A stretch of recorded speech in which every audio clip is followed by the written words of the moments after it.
The kettle's on. There's about 2 inches of snow on the ground outside. Not enough to close anything, just enough to change the sound of the morning. That particular hush. I've been up since 5. I had a cup of coffee. I sat in the chair. And I've been thinking about something my daughter Susan said to me on the phone last Thursday. She said, "Pop, you should come to Boston for Christmas this year. We'd love to have you for the whole week." And I said, "Susan, I'll come for the day. Maybe 2. And she said, and I could hear the love in it. I want to be clear about that. And it came from love. She said, "Pop, you're alone up there. You don't have to stay for the shop. You don't have to be home for the birds. Come stay with us." And I sat with that for a moment. And then I said, "Susan, I need to come home on the 26th. She didn't push. She knows me. But I could hear her trying to understand it. I'm 82 years old. My name is Walter. And today I want to talk about something that I've been thinking about since that phone call. Not because Susan was wrong to ask. She wasn't. She was being a good daughter. But because her asking made me aware of something I've been holding on to, quietly, over these 7 years of living alone. Something I haven't let go of even when the people who love me have thought, gently, that maybe I should. There are things in a life, particular things, specific to each person, formed over decades of living, that are not accessories. They're not habits you can swap out. They're not preferences. They're the structure of the self. The things that, if you give them up, you give up a piece of who you are. And when that piece is gone, you are not the same person anymore. You are a smaller version of yourself, shaped to fit someone else's idea of what would be good for you. I've watched people give those things up. Some willingly, with the best intentions. Some slowly, without quite noticing. And I've watched what it does to them. I've watched the light go out, a little, in people I loved. And I've decided, slowly, carefully, with great love for the people who've asked me to reconsider, that I will not do that. Today, I want to share 9 of those things. Not as a general list, my list. The specific things I will not give up. Not for convenience, not for safety, not even for the peace of mind of my children, who love me and who I love back completely. Maybe your 9 are different from mine. I'd guess they are. But maybe hearing mine will help you name yours. Sit with me by the fire. The snow is light. The kettle is almost ready. The first thing I will not give up is this house. I built this house in 1971. Every board, every nail. I spent most of that year building it on the weekends and after work, while I was also running the crew during the days. Helen had picked the spot herself, by the bend in the road where the cedars come down close, where she said the light was good. She was right. The light is still good, 53 years later. I have lived in this house for 53 years. I brought my children home from the hospital to this house. I buried my wife from this house. I've watched 4 grandchildren learn to walk on this floor. I've made 10,000 cups of coffee at this stove and drunk them at this table and looked out this window at those cedars for 53 years. When Helen died, people suggested I consider moving. They used words like practical and appropriate and manageable. They said the house was too big for one person. They said the winter was too harsh, the driveway too long, the stairs too many. They said they'd feel better if I were somewhere smaller, somewhere with neighbors closer, somewhere with a warden of some kind, though they didn't use that word. I heard all of it. I heard the love in it. And I stayed. Because this house is not a building to me. It's 53 years of a life. Helen is in every room of it. My father, who never saw it, is in the way I framed the walls. My children are in the marks on the doorframe where I measured their heights every birthday. The shop is 30 steps from the back door, with the smell I've been breathing since 1973. The cedars Helen loved are right where she put them. To move out of this house would be to move out of my life. To become a man in a different building, with somebody else's floors under my feet and nobody's history in the walls. I'm not doing that. Not while I can still manage the stairs and the driveway and the cold, and maybe a little after. The second thing I will not give up is my mornings. My mornings are mine. They've been mine for as long as I can remember. Up before the sun, usually. Coffee made in the dark. An hour, sometimes two. Before the world starts calling for anything. The fire, the window, the quiet that has a quality all its own at 5 in the morning that it doesn't have at any other hour. Those who love me have, over the years, tried to fill those mornings, visiting grandchildren who want breakfast early. David, when he comes, who has the same early rising habit and wants to talk. Susan, when she calls on Thursday evenings, who sometimes calls in the morning instead, and is surprised when I'm already an hour into my day. I'm glad when they're here. I'm glad for the company. But I protect a piece of those mornings the way I'd protect a good piece of wood, carefully, without apology, knowing what it's worth and not letting anyone handle it carelessly. The morning is when I talk to Helen. Not out loud, usually, just in my head. Sitting with the coffee, going over what's on my mind, telling her about the shop, about the snow, about what Susan said on Thursday. I don't know if she hears, but I know I need to say it, and I can only say it in the particular quiet of 5 in the morning, when the fire is just catching and the house is still and nobody needs anything from me yet. That's mine. I won't give it up. The third thing I will not give up is the shop. My son David has mentioned gently, more than once, that the shop is getting to be a lot to maintain. The roof needs work. The heating is not efficient. The tools are old. He's not wrong about any of it. What he doesn't say, because he's a kind man and he knows me, is what he means underneath those practical observations. He means, Pop, maybe you don't need the shop anymore. Maybe it's time. Maybe at 82, with the thumb the way it is and the back the way it is, the shop is more than you should be taking on. And I hear him. I do. But here is what the shop is.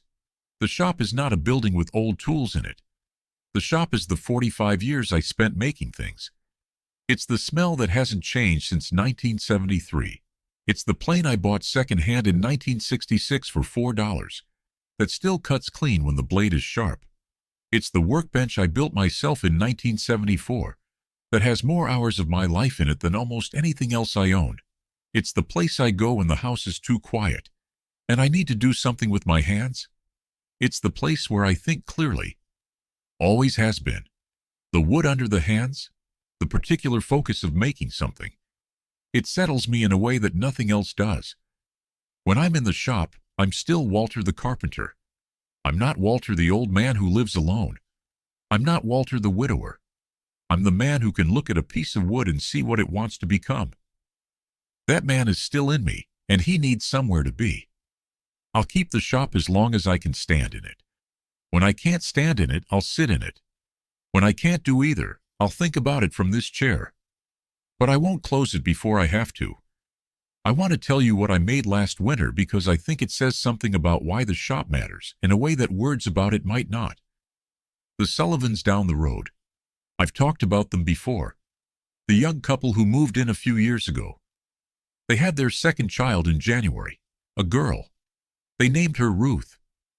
I'd been watching Claire Sullivan getting bigger through the fall, and I'd been thinking, in the back of my mind, about what to make. I had a piece of butternut I'd been sitting on for about 8 years. Beautiful wood, soft, warm-toned, a little rarer now than it used to be. I'd been saving it for something worth making. I made a cradle. Took me most of November and December. The butternut for the sides and the head and the foot. Some white oak rockers. I wanted the rockers to be harder, to take the wear. The joints were mortise and tenon, cut by hand, fitted so tight they didn't need glue. The finish was linseed oil and nothing else. I wanted it to feel like wood, not lacquer, like something alive. I brought it over in late December, about 2 weeks before Ruth arrived, set it in the nursery. Clay Sullivan, the husband, ran his hand over the side and didn't say anything for a moment. And then he said, "Walter, I don't know what to say." I said, "You don't have to say anything. Ruth is in that cradle now, a few months old. She doesn't know I made it. She doesn't know the 8 years the butternut was waiting in my shop. She doesn't know the November and December evenings I spent in the cold with my hands on the wood, doing the thing I know how to do. But she'll grow up with it, and someday it'll be put away somewhere. And someday maybe it'll come back out when she has a child of her own. And the wood will be the same wood. The joints will still hold. The rockers will still rock. That's what the shop gives me that nothing else does. The ability to put something into the world that will outlast me. That is still mine and still good long after I'm gone. I've talked about this before in a different conversation, about needing quiet, about not apologizing for it. But what I want to say here is something slightly different. There is a pressure when you are old and you live alone, for the aloneness to be treated as a problem, as a deficit, as something to be solved by more company, more activity, more connection. The people who love you, out of genuine care, want to fill the alone with things, visits, phone calls, suggestions of groups and activities and neighbors you should get to know better. And most of the time, the love behind those suggestions is real. I don't doubt it. But aloneness for me is not a problem.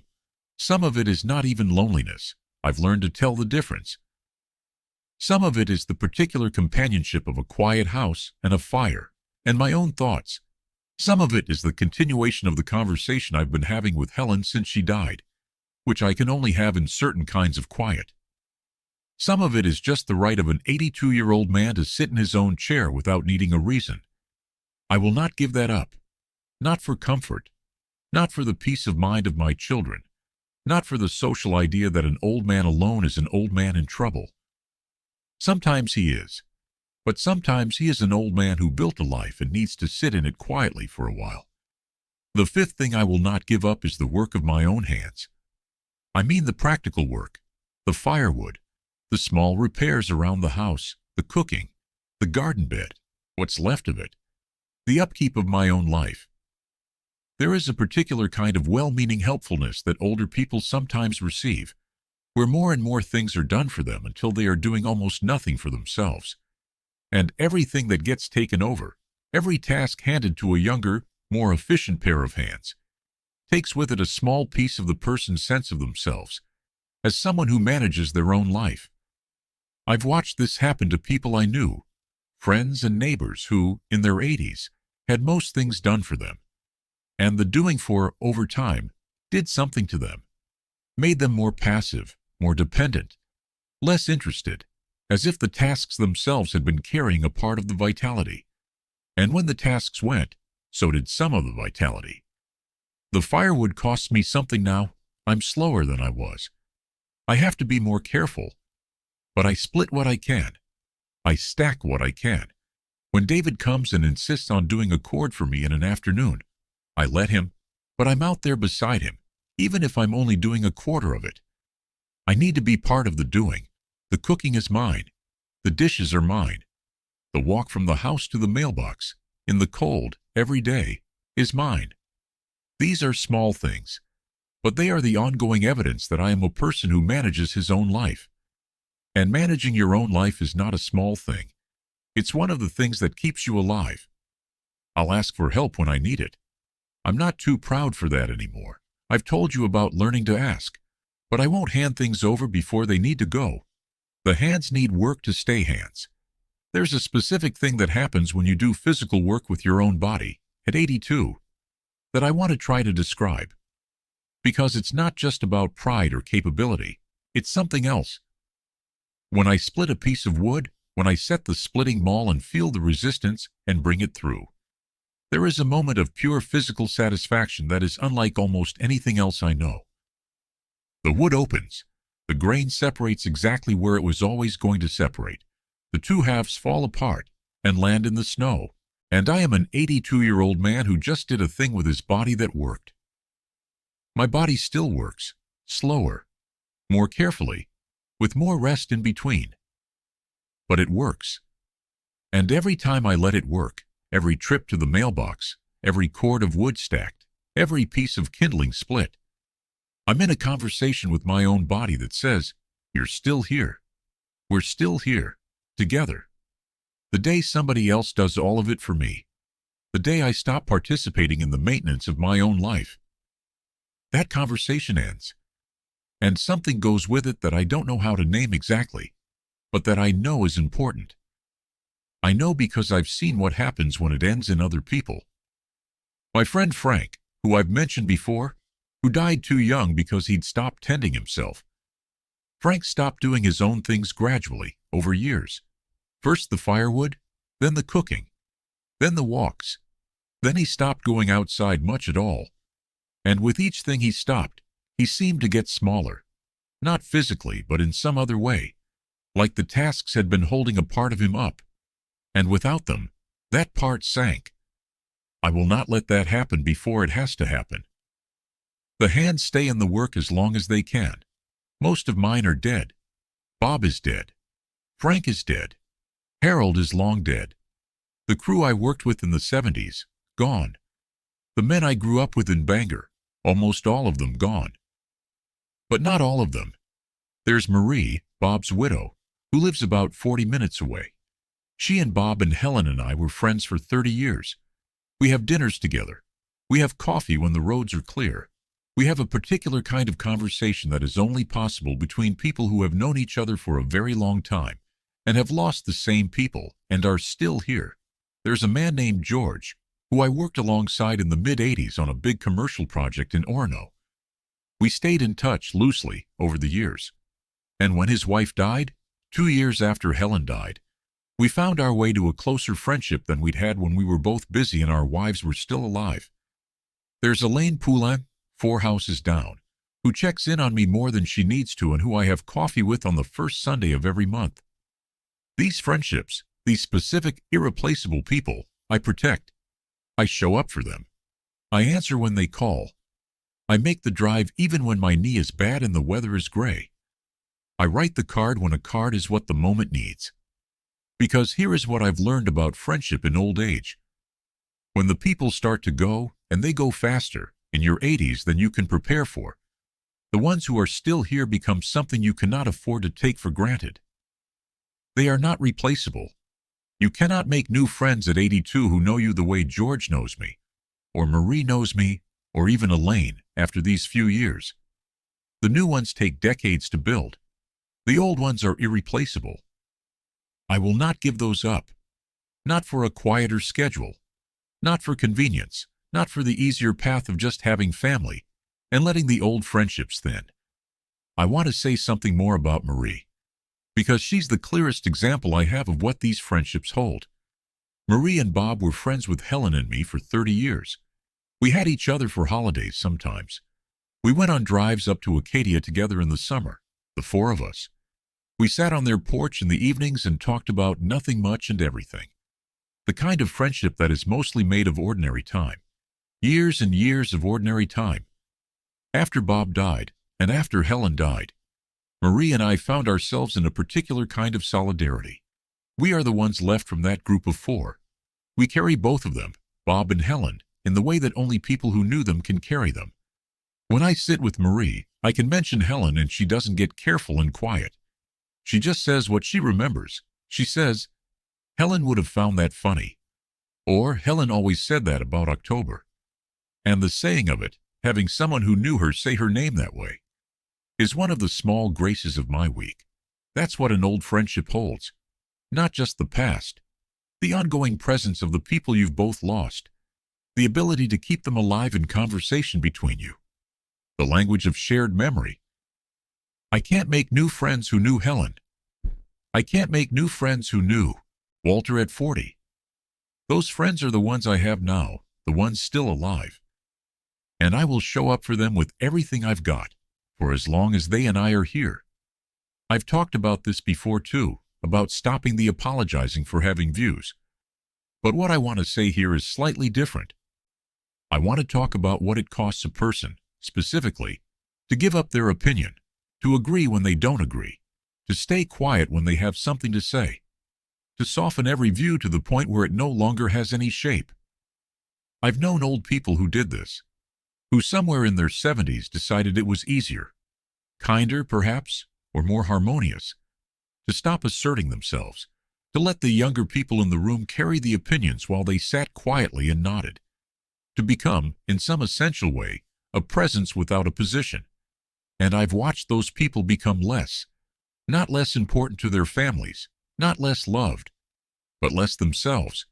The fire went out in a particular way. They became easy to be around in the way that an empty room is easy to be around. No friction, no pushback, no surprise. I will not do that.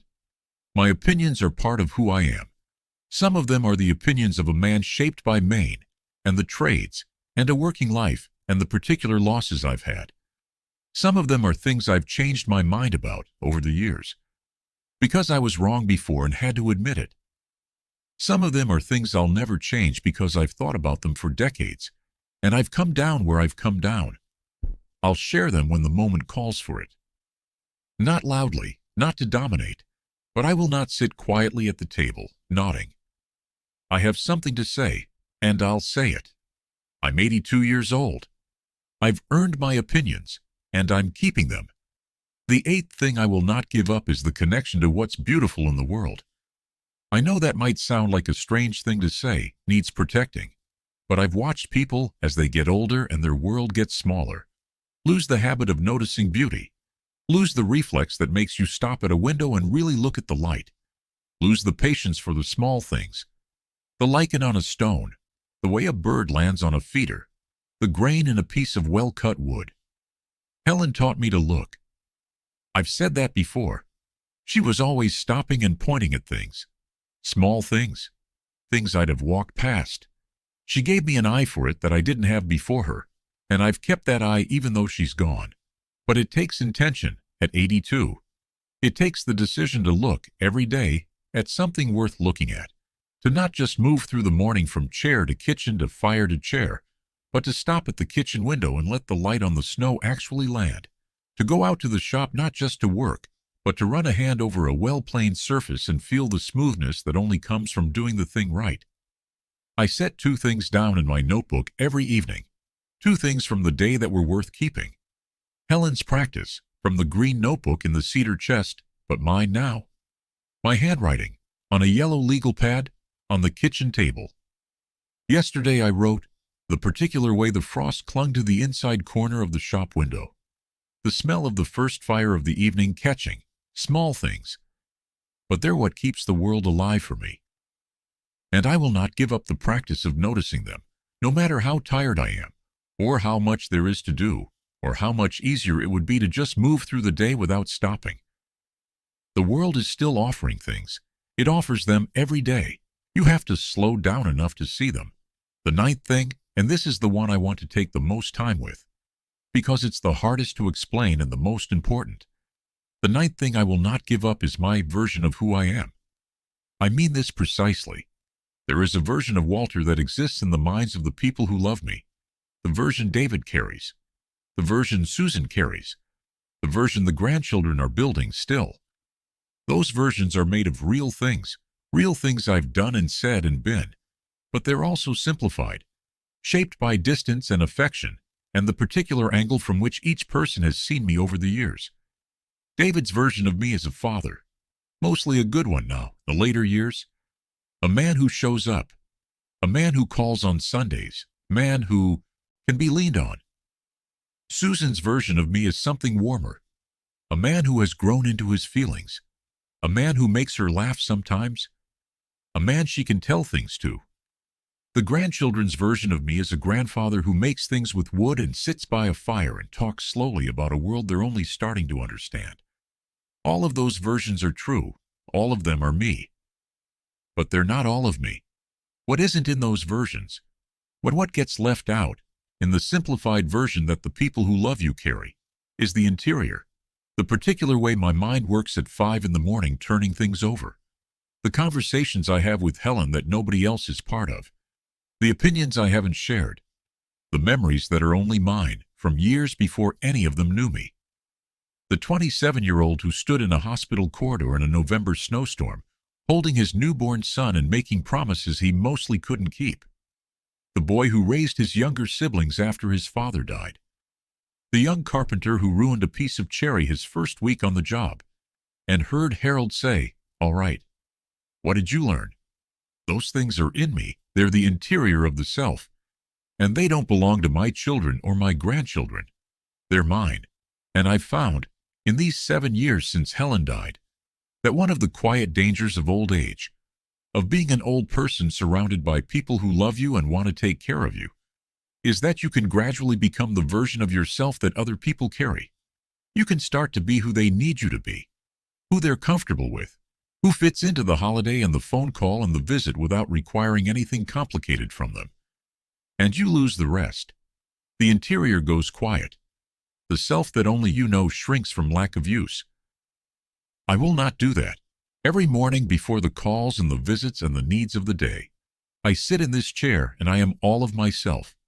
The carpenter and the widower and the father and the boy who raised his siblings, and the man who loved Helen for 54 years, and still talks to her in the dark. I am all of that. Every morning alone before the day asks me to be the useful parts of it. I want to try to explain why this matters in a way that goes beyond just saying it matters. When Helen was alive, she knew the whole of me. She knew the interior. She'd been building that knowledge since 1963, through every ordinary evening and every hard year, and every conversation at the kitchen table at 11 at night when neither of us could sleep. She knew the 27-year-old in the borrowed suit. She knew the man who ruined the cherry board, and had to hear Harold's question. She knew about the Christmas of 1983. She knew what I sounded like when I was afraid. She knew what I sounded like when I was the most myself. When she died, the knowing died with her. In a sense, the person who knew me fully, who carried the whole map of who I was, is gone, and what's left is the people who know parts of me. Good parts, true parts, but parts. And in the absence of someone who knows the whole, it becomes very easy to let the parts become the whole. To let yourself be only what the people around you need you to be. Because they love you. Because it's easier. Because nobody is asking for the rest anymore. But the rest is still here. I'm still all of it. The parts nobody sees. The interior that belongs only to me. The conversations I have with Helen in the dark. All of it is still here. Still running. Still the actual substance of who I am. And the commitment to staying that whole thing, to not shrinking into the convenient version, to insisting on the full, complicated, private, specific Walter, even when only I know he's there, that commitment is one of the most important things I have. It's the commitment to my own life, to being a person, not a function, to staying real, that time, that private, whole, unedited version of myself. I will not give it up, not for family, not for convenience, not for the simpler and more comfortable version of me that is easier to love and easier to be around. I'm the whole thing. I'm keeping all of it. The fire's gone down to coals.